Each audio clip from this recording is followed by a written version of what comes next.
കിച്ചു അച്ഛൻ്റെ കൂടെ പറമ്പിൽ പോയേക്കുവാ എന്ന് അമ്മ പറഞ്ഞപ്പോൾ ദേവികയ്ക്ക് ഒരു വിഷമം തോന്നി. ദേവികയുടെ വിഷമം വേറൊന്നുമായിരുന്നില്ല. തൻ്റെയും കിച്ചുവിൻ്റെയും കാര്യം കിച്ചു ആരോടെങ്കിലും പറഞ്ഞു പോകുമോ എന്നൊരു ചെറിയ പേടി ദേവികയ്ക്കുണ്ട്. പിന്നെ അവൾക്ക് തയ്യൽ ക്ലാസ്സിന് പോകാൻ സമയമായപ്പോൾ അവൾ പോയി.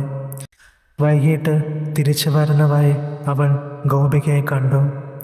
എടി, ഞാൻ കിച്ചുവിനെ കണ്ടുട്ടോ, എന്തൊരു ചുള്ളനാ, കണ്ടിട്ട് എനിക്ക് തന്നെ കോരിത്തരിച്ചു. അത് കേട്ടപ്പോൾ ദേവികയ്ക്ക് ദേഷ്യം വന്നെങ്കിലും അവൾ പുറത്ത് കാണിച്ചില്ല. ഗോപിക തുടർന്നു, എടി, കിച്ചുവിനെ ഞാനൊന്ന് വളച്ചാലോ എന്നാ ഞാൻ ആലോചിക്കുന്നേ. സീരിയസ് ആയിട്ടൊന്നും വേണ്ടെന്നേ, വെറുതെ കുറച്ച് കാലത്തേക്ക്. അതും പറഞ്ഞ് ഗോപിക ചിരിച്ചു. വളയും വളയും അവിടെ നോക്കിയിരുന്നു. എന്താ നിനക്കൊരു ഇഷ്ടക്കേട് പോലെ? ആ, മനസ്സിലായി. നീയും കിച്ചുവിനെ നോട്ടമിട്ടിട്ടുണ്ട് അല്ലേ? ഗോപിക ഒരു പൊട്ടച്ചിരിയാതെ പറഞ്ഞു. അത് കേട്ടതും ദേവിക ഞെട്ടി. നീ എന്തൊക്കെ വിഡ്ഢിത്തരങ്ങളാ ഈ പറയുന്നേ? ഞാൻ എന്തിനാ നോട്ടമിടുന്നേ? നീ ഒന്ന് പോയേ. ദേവിക ഒരു പരുങ്ങലോടെ അതും പറഞ്ഞു നടന്നു. പക്ഷേ ഗോപിക വിട്ടില്ല. അവളും ഓരോന്ന് പറഞ്ഞു കൊണ്ടിരുന്നു. അങ്ങനെ പറഞ്ഞ് അവസാനം ദേവികയും ഗോപികയും തമ്മിൽ വഴക്കായി. ഞാൻ കാര്യം തന്നെയല്ലേ പറഞ്ഞത്, അതിന് നീ ഇങ്ങനെ ദേഷ്യപ്പെടേണ്ട ഒരു കാര്യവുമില്ല, ഗോപിക തുറച്ചു നോക്കിക്കൊണ്ട് പറഞ്ഞു. ഓ, നിന്റെ ഒരു കാര്യം, നിനക്ക് ആരെയും പരിപാടി നടത്താൻ കിട്ടാത്തത് കൊണ്ടുള്ള സൂക്കേടല്ലേ?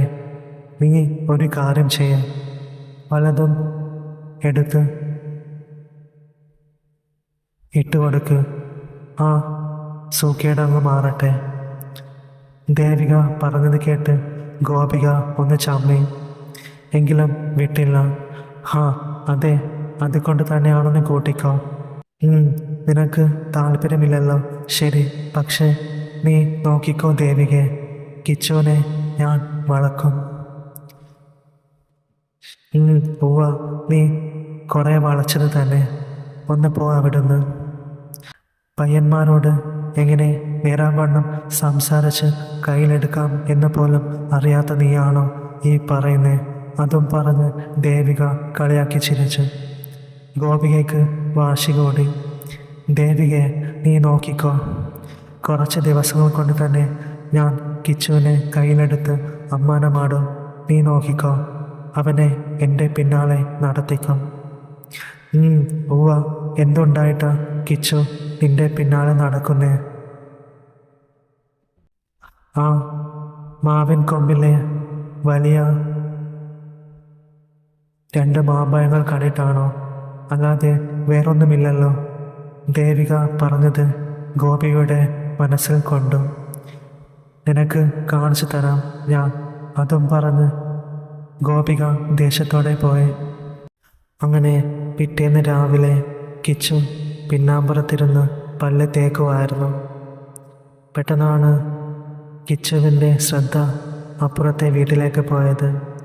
അവിടെ ഗോപികയെ കണ്ടതും നോക്കിയിരുന്നു. പിങ്ക് നിറത്തിലുള്ള ചുരിദാറാണ് വേഷം.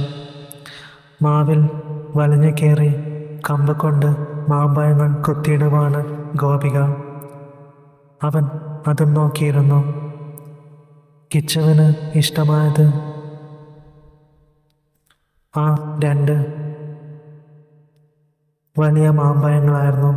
അത് അങ്ങോട്ടും ഇങ്ങോട്ടും ഇളകിയാടുന്നു. ഗോപിക ചാടിത്തുള്ളി കമ്പ് കൊണ്ട് മാമ്പഴങ്ങൾ അടിച്ചിടുവായിരുന്നു.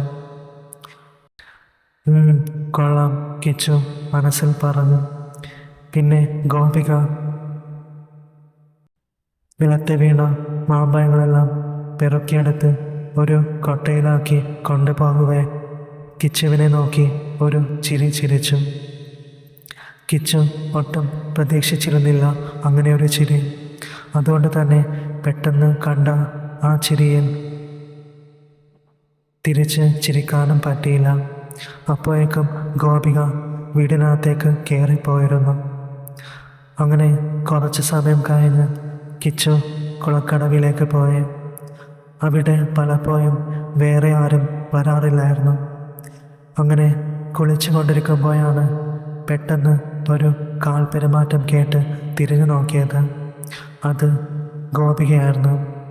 നേരത്തെ കണ്ട അതേ രൂപത്തിൽ തന്നെയാണ്. പുറത്ത് ചാടാൻ വെമ്പി നിൽക്കുന്ന ആ രണ്ട്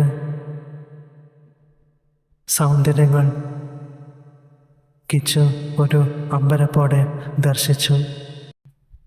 ഗോപിക എന്നല്ലേ പേര്? അവൻ്റെ ചോദ്യം. അതെ, എൻ്റെ പേരെങ്ങനെ അറിയാം? അതൊക്കെ ഞാൻ അമ്മായിയോട് ചോദിച്ച് കണ്ടുപിടിച്ചതാ. ഗോപിക ഒന്ന് മൂളിക്കൊണ്ട് ചിരിച്ചു. ഇവിടെ കുളിക്കാൻ വന്നതാണല്ലേ? അതെ. എൻ്റെ ഡേ കഴിഞ്ഞു കേട്ടോ.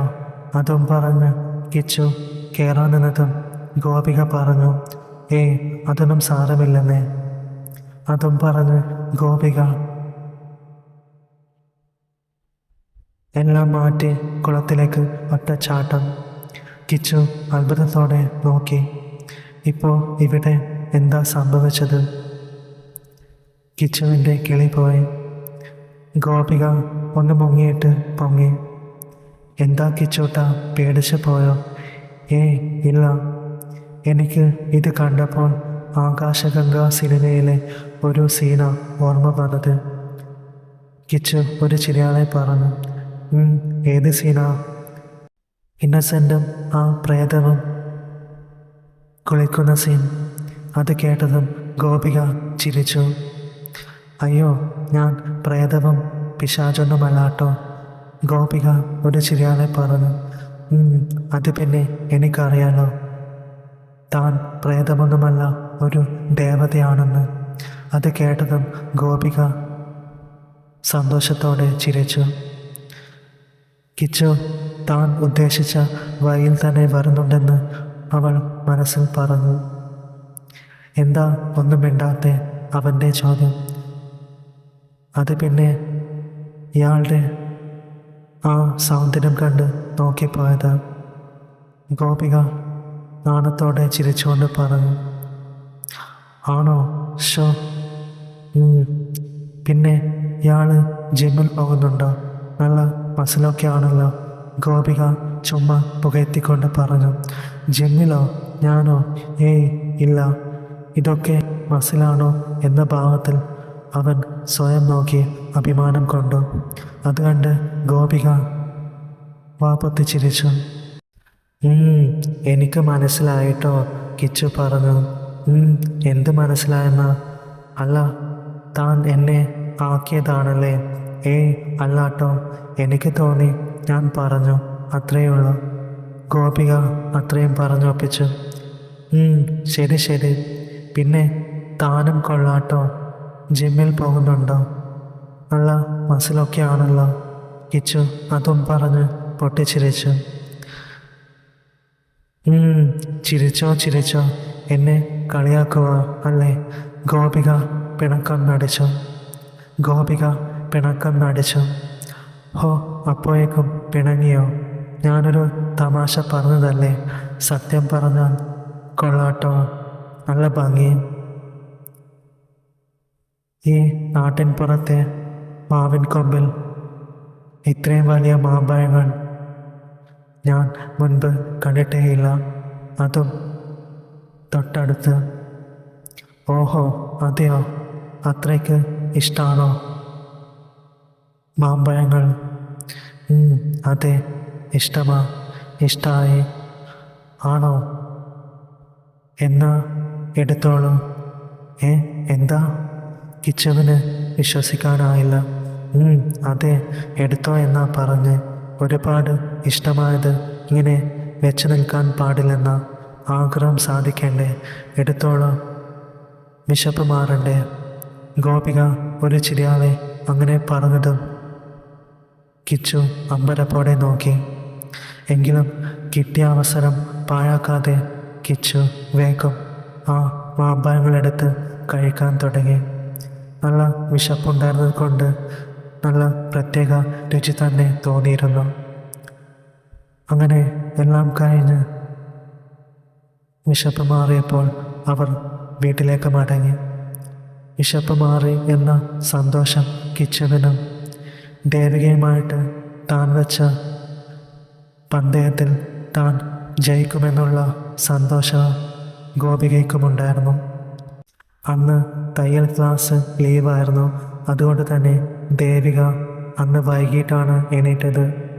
അവൾ ഉറക്കം തൂങ്ങി പിന്നാമ്പുറത്തിരിക്കുമ്പോഴാണ് അടുത്ത വീട്ടിലെ ഗോപികയെ കണ്ടത്. അവളെ കണ്ടതും ഗോപിക ഒന്ന് ആക്കിക്കൊണ്ട് ചിരിച്ചു. ഇവളെന്താ ഇങ്ങനെ ചിരിക്കുന്നേ? ഒരു വല്ലാത്ത ചിരിയാണല്ലോ, എന്തോ പന്തികേടുണ്ടല്ലോ, ദേവിക ചിന്തിച്ചു. അവൾ ഉറക്കെ അമ്മയെ വിളിച്ച് ചോദിച്ചു, അമ്മേ, കിച്ചു എവിടെ? അവനോ? അവൻ അച്ഛൻ്റെ കൂടെ പറമ്പിലേക്ക് പോയിരിക്കുവാണല്ലോ. എത്രയും പെട്ടെന്ന് തന്നെ അവനെ കണ്ട് സംസാരിക്കണം. ഇന്നലെ രാത്രി താൻ നല്ല ടയർഡായിരുന്നത് കൊണ്ട് ഒന്നും നടന്നില്ല, ഉറങ്ങിപ്പോയിരുന്നു. അതും ചിന്തിച്ച് ദേവിക കുളിമുറിയിൽ കയറി. പിന്നെ കുളിച്ച് ഫ്രഷായി വന്ന ശേഷം വേഗം പറമ്പിലേക്ക് ചെന്നു. അവിടെ പോയി നോക്കുമ്പോൾ കിച്ചു പറമ്പിൽ കുഴി എടുക്കുന്നതാണ് കണ്ടത്. കൂടെ വീണ ചേച്ചിയും അച്ഛനും ഓരോന്ന് സഹായിച്ച് അവിടെ നിൽക്കുന്നു. എന്താ അച്ഛാ ഇവിടെ പരിപാടി? മോള് വന്നോ? ഇവിടെ തെങ്ങിൻ തൈ വെക്കാനാണ് മോളെ. കിച്ചു അപ്പോൾ മുണ്ട് മാത്രമായിരുന്നു ഉടുത്തിരുന്നത്. അവൻ മൺവെട്ടി കൊണ്ട് കുഴി എടുക്കുന്നത് കൗതുകത്തോടെ വീണയും ദേവികയും നോക്കി നിന്നു. കുറച്ച് സമയം കഴിഞ്ഞതും കിച്ചു കുഴി എടുക്കൽ നിർത്തിയിട്ട് അരയിൽ കൈവച്ച് കിതച്ചു. കിച്ചൂട്ട, ഒരു കുഴി കൂടി വേണം കേട്ടോ, ഒരു തൈ കൂടി വെക്കാനുണ്ട്, വീണ ചേച്ചി പറഞ്ഞു. അറിയാം ചേച്ചി, കുറച്ചു നേരം ഒന്ന് വിശ്രമിക്കട്ടെ, എന്നിട്ട് ബാക്കി പണി ചെയ്യാം. ചേച്ചി കുറച്ച് വെള്ളം കൊണ്ടുവരാമോ? പിന്നെന്താ, കൊണ്ടുവരാമോ എന്നും പറഞ്ഞ് വീണ വെള്ളമെടുക്കാനായി വീട്ടിലേക്ക് നടന്നു. ഗോപിക കിച്ചുവിനോട് എന്തെങ്കിലും പറഞ്ഞിട്ടുണ്ടായിരിക്കുമോ? അവൾ നേരത്തെ എന്തിനായിരിക്കും ഒരു ആക്കിയ ചിരി ചിരിച്ചത്?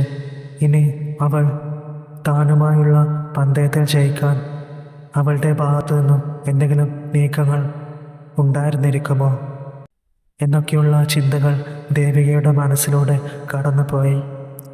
ഇനി എന്തെങ്കിലും സൂചന കിട്ടണമെങ്കിൽ തന്നെ അത് കിച്ചുവിൽ നിന്ന് മാത്രമേ കിട്ടുകയുള്ളൂ എന്ന് അവൾക്ക് നന്നായിട്ട് അറിയാം. ഏതായാലും വീണ ചേച്ചി പോയി, പക്ഷേ അച്ഛൻ ഇവിടെ തന്നെ നിൽപ്പുണ്ടല്ലോ, അപ്പോൾ പിന്നെ ഇവനോട് എങ്ങനെ ചോദിക്കാനോ അതിനെക്കുറിച്ച് ദേവിക ചിന്തിച്ചു.